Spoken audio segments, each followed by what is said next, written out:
Hello everyone, एक बार फिर से स्वागत है आप सब लोगों का नर्सिंग मीडियम यूट्यूब चैनल में। आज हम लोग कम्युनिटी हेल्थ नर्सिंग के क्वेश्चंस डिस्कस करेंगे, मल्टीपल चॉइस क्वेश्चंस, जो कि बहुत सारे एग्जाम्स में काफ़ी बार रिपीट हो चुके हैं। सो हमारा फर्स्ट क्वेश्चन है, at what age 0 dose of polio vaccine is given. Option first है after 1 year of birth, second option after 6 months of birth, option third है after 1 month of birth and option fourth है at birth. And the correct answer is at birth. So guys, जो ये oral polio vaccine है ये at birth के time पे दिया जाता है and it can be given up to 5 years. 5 years हमारा फर्स्ट डोज ज़ीरो डोज है वो एट बर्थ जाता है, और जो हमारा फर्स्ट डोज है वो 6 वीक पे जाना चाहिए, सेकेंड डोज हमारा 10th वीक पे, और थर्ड डोज जो है हमारा वो 14th वीक पे जाता है इसका ओरल पोलियो वैक्सीन का। हमारा नेक्स्ट क्वेश्चन है, oral polio vaccine comes under which type of vaccine. The question again, I'm repeating the question. Oral polio vaccine comes under which type of vaccine? First option is live vaccine, second option is killed vaccine, option third is purified antigens, option fourth is inactivated toxins. तो जो हमारा oral polio vaccine है ये आता है हमारा live vaccine में, live attenuated vaccine में। जो ओरल पोलियो वैक्सीन है इसको सेबिन भी बोला जाता है। जो ओरल पोलियो वैक्सीन है ये हमें ह्यूमरल इम्यूनिटी और सेल मेडिएटेड इम्यूनिटी प्रोवाइड करता है। Next question is, in which year CSSM programme was launched. First option 1972, second option 1982, third option is 1992, fourth option is 2002। तो हमारा करेक्ट ऑप्शन है option third, that is 1992। CSSM was launched in 1992 and the full form of CSSM is Child Survival and Safe Motherhood Program. The main objective of this program, इनका main objective क्या था, reduce करना है maternal mortality को, infant mortality को और child mortality को। Child mortality 1 to 4 years तक के चाइल्ड का जो मोर्टेलिटी रेट है, इनका मेन ऑब्जेक्टिव था कि इसको रिड्यूस करना है, और इनका और एक था चाइल्ड जैसे अचीव करना है polio eradication by 2000। Next question है हमारा, which of the following committee is appointed to study the maintenance phase of national malaria eradication program। कौन सी कमेटी है जो नेशनल मलेरिया इरेडिकेशन प्रोग्राम की मेंटेनेंस फेज़ को सुपरवाइज़ करने के लिए बनाई गई थी। तो हमारा फर्स्ट ऑप्शन है Bhore committee, second option is Chadha committee, third option is Mukherjee committee and fourth option is Jungalwalla committee. हमारा करेक्ट ऑप्शन है option B, that is Chadha committee. Chadha committee बनाई गई थी, चड्डा कमेटी का एक अपॉइंट किया गया था चड्डा कमेटी को, ताकि वो maintenance phase of national malaria eradication programme को सुपरवाइज़ कर सकें, उसको सर्वेलेंस कर सकें। तो इस कमेटी ने सजेस्ट किया था कि vigilance of this programme can be done by the basic health care workers. Health workers जो बेसिक लेवल पे होते हैं वो लोग इसको विजिलेंट करेंगे, और एक हेल्थ केयर वर्कर अपॉइंट किया गया था ओवर 10,000 ऑफ पॉपुलेशन के लिए, 10,000 पॉपुलेशन के लिए एक हेल्थ केयर वर्कर था। नेक्स्ट क्वेश्चन है हमारा, who discovered rabies vaccine. Option first है लुइस पास्चर, सेकंड ऑप्शन है Alexander Fleming, option third is Aristotle, option fourth is von Pirquet. हमारा करेक्ट आंसर है option first, that is Louis Pasteur. Rabies vaccine was discovered by Louis Pasteur and Emil Roux. ये vaccine discovered किया गया था 1885 में। इन दोनों ने ये वैक्सीन डिस्कवर्ड किया था, लुइस पास्चर और एमिल रॉक्स ने 1885 में। तो जब इन्होंने ये वैक्सीन डिस्कवर किया था उसके बाद इन्होंने 9 ईयर ओल्ड जोसेफ मिस्टर पे ये वैक्सीन ट्रायल किया था। फर्स्ट ह्यूमन है जिसने ये वैक्सीन रिसीव किया था इज़ जोसेफ मिस्टर। इन पे फर्स्ट टाइम ये वैक्सीन इनको फर्स्ट टाइम ये वैक्सीन दिया गया था, and he is the one who got successfully treated for the rabies infection. हमारा नेक्स्ट क्वेश्चन है, in which of the following year ICDS was launched. First option is 1965, second option is 1975, option third is 1985 and option fourth is 1995. तो guys इसका answer है 1975. And the full form of the ICDS is Integrated Child Development Services. And it provides food, preschool education, primary health care, immunization, and other than that healthcare checkups also they are providing, and referral services also they are providing to under 6 children and their mothers. And this program was launched in 1975 firstly and then discontinued in 1978 it was discontinued. 75 में launch हुआ था, then उसके बाद 78 में इसको discontinue कर दिया गया, देन अगेन इसको रीलॉन्च किया गया बाय 10th 5-year प्लान के साथ. हमारा नेक्स्ट क्वेश्चन है, in which of the following year universal immunisation programme was launched in India. Universal immunisation programme India में कब लॉन्च किया गया था.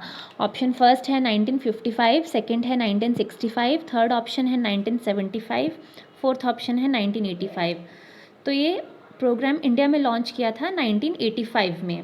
यूनिवर्सल इम्यूनाइजेशन प्रोग्राम इंडिया में लॉन्च हुआ है 1985 में और 1992 में, आई एम रिपीटिंग, इन 1992 ये programme it became a part of child survival and safe motherhood, ये उसके अंडर आ गया था. Next is BCG vaccine comes under which type of vaccine.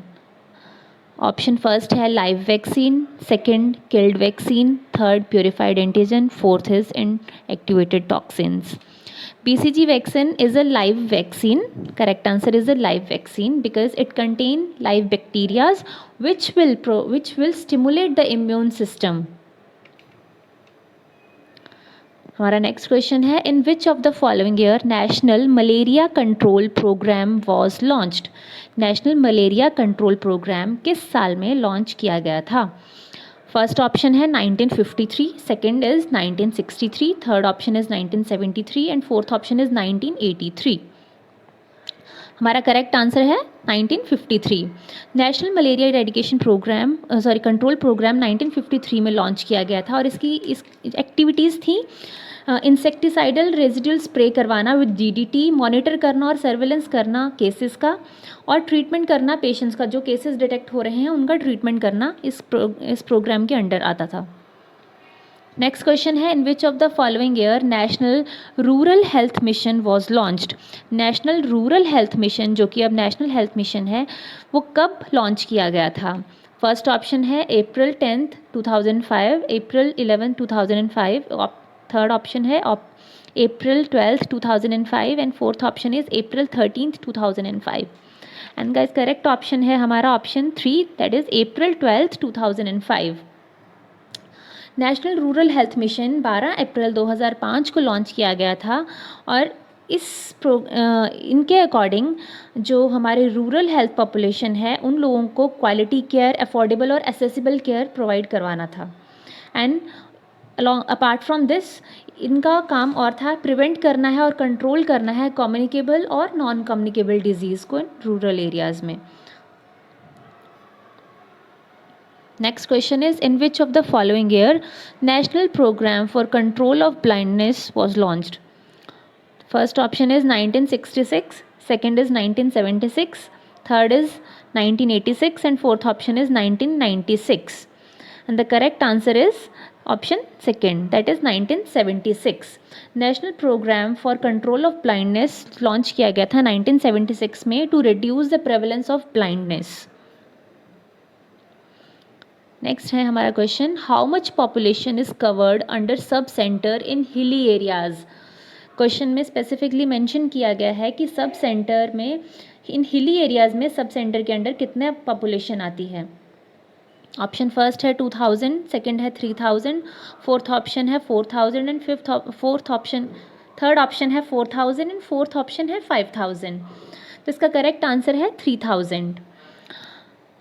Sub centre में हिली एरिया में 3000 पॉपुलेशन आती है और प्लेन एरिया में 5000 पॉपुलेशन आता है.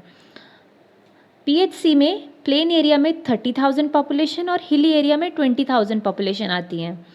और CHC में प्लेन एरिया में 1.2 लाख पॉपुलेशन आती है और हिली एरिया में 80,000 पॉपुलेशन आती है। हमारा नेक्स्ट क्वेश्चन है, what do you understand by term incidence rate? हमारा फर्स्ट ऑप्शन है number of cases in last year, second option है number of new cases during specific period of time, third option है number of the cases at risk, then हमारा fourth option है all of the above. तो इसका correct answer है number of new cases during specific period of time.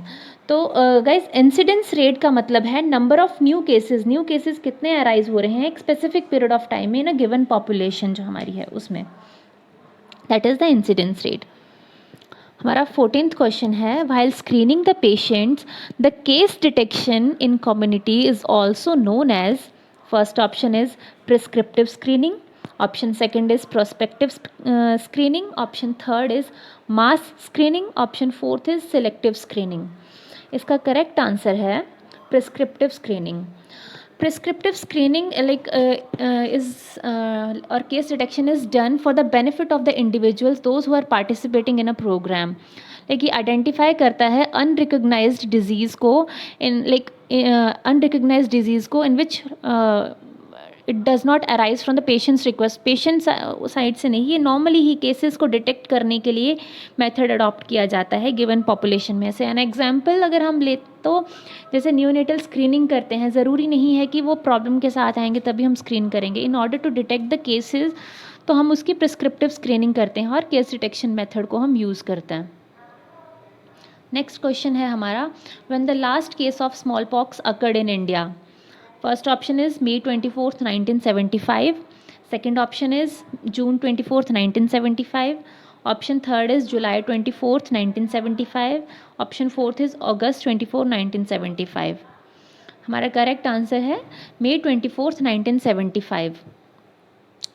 अगर हम small pox की बात करें तो 1974 में इंडिया वर्ल्ड के India has 86% of the world small pox cases. अगर पूरे वर्ल्ड में सपोज 1000 केसेस थे तो उन 1000 केसेस में से 860 केसेस जो थे वो इंडिया से थे। तो इसके लिए स्मॉल पॉक्स का लास्ट केस जो हमारे कंट्री में आया था वो था 24 मई 1975 में last case was occurred in our country in India. Next question है, smallpox was eradicated globally on which date? First option is May 1960, second is 1970 में, third option is May 1980 and fourth option is May 1990। हमारा correct answer है May 1980। Smallpox eradication globally May 1980 में हुआ था। ये 33rd world health assembly में announce किया गया था, डिक्लेयर किया गया था ऑफिशियली। वर्ल्ड हेल्थ ऑर्गेनाइजेशन ने वर्ल्ड हेल्थ असेंबली में ये ऑफिशियली डिक्लेयर किया था कि world is free from small pox on May 1980। Next question is, varicella zoster immunoglobulin should be given within how much hours after exposure to prevent the chicken pox? अगर कोई person किसी chicken pox वाले patient के contact में आता है तो with in how much time of that exposure उसको वेरिसेला जोस्टर का इम्यूनोग्लोबुलिन रिसीव करना चाहिए? फर्स्ट ऑप्शन है 24 आवर्स, सेकेंड ऑप्शन है 48 आवर्स, थर्ड ऑप्शन है 72 आवर्स एंड फोर्थ ऑप्शन है नन ऑफ दीज। इसका करेक्ट आंसर है option third, that is 72 hours. In order to prevent the exposure of the varicella zoster हम ये patient को immunoglobulin varicella zoster का देते हैं। किन पेशेंट्स को? Those who are having weaker immune system है, जैसे HIV पेशेंट्स हो गए या फिर इम्यूनो कॉम्प्रोमाइज्ड पेशेंट्स हो गए या फिर प्रेग्नेंट फीमेल हो गए, प्री मेच्योर बेबीज़। तो उन लोगों को अगर एक्सपोजर होता है तो विद इन 72 आवर्स ये वैक्सीन रिसीव करना है ताकि उन लोगों को फर्दर कोई भी इसके रिलेटेड कॉम्प्लिकेशन अराइज ना हो। Which of the following is the causative agent of the measles? Measles का कॉजेटिव एजेंट क्या है? First option is mycobacterium tuberculosis, second is myxovirus, third is varicella zoster, fourth is corynebacterium diphtheria. And the correct answer is Myxovirus. This measle, the causative agent of the measle is from the Paramyxo family. The correct answer is Myxovirus. Next question is, who discovered tuberculin test? First option is von Perquit. Second option is Louis Pasteur. Third option is Alexander Fleming, and fourth option is Aristotle. And the correct answer is von Perquit.